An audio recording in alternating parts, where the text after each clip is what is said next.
Hello students, তোমরা যারা Netaji Subhash open university থেকে পিজি কোর্স করছো তাদের জন্য একটি সংবাদ।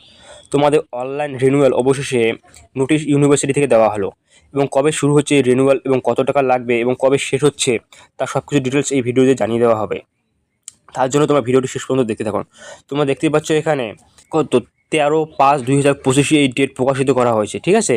এবং এটা হচ্ছে 2021, 22, 23 এবং 24 সেশনের যেসব স্টুডেন্ট এডমিশন নিয়েছে তাদের জন্যই। নতুন স্টুডেন্ট যারা 2025 এডমিশন হয়েছে তাদের জন্য নয়। MA বাংলা, ইংরেজি, ইতিহাস, পলিটিক্যাল সায়েন্স তাদের জন্য 4,400 টাকা। MSc স্টুডেন্টসের জন্য লাগবে তোমার 5,800 টাকা। জুওলজি এবং জিওগ্রাফির জন্য লাগবে 18,600 টাকা। MA in journalism and mass কমিউনিকেশনের জন্য লাগবে 13,600 টাকা। এছাড়া online renewal system available for students বলা আছে 21/5/2025 সকাল 10টা থেকে 21/6/2025 সন্ধ্যা 6টা পর্যন্ত। অনলাইন ফি সাবমিশন 21/5/2025 থেকে 24/6/2025 পর্যন্ত। এবং অফলাইন ফি সাবমিশন হচ্ছে 24/5/2025 থেকে 24/6/2025 পর্যন্ত। আজকে এই পর্যন্তই। নেতাজি সুভাষ ওপেন ইউনিভার্সিটির যে কোনো খবরাখবর সবার আগে পাওয়ার জন্য চ্যানেলটিকে সাবস্ক্রাইব করে রাখুন।